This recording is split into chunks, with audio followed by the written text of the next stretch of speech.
Инспекториот Киселавода поднесува кривична пријава против 20-годишните ИШ и ХС, како и 19-годишниот АГ, тројцата државјани на Република Судан, поради постојани основи на сомнение за сторено кривично дело разбојништво во врска со член 19 од Кривичниот законник на Република Македонија. Кривичното дело било пријавено на 19 месецов, се случило на Тримпатеката на улицата 11 октомври во Скопје. Според информациите, оштетениот 27-годишниот МТ од Скопје, додека се движел со своето куче, бил пресретнат од 3 лица кои побарале пари од него.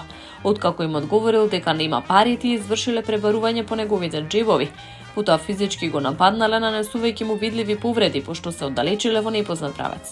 По преземени мерки и активности од страна на полицијата, осумничените биле идентификувани и лишени од слобода. На 21 овој месец во просториите на прифатниот центар за странци, во присуство на јавен обвинител, било извршено препознавање, при што оштетениот во целост ги препознал пријавените лица како сторители на делото.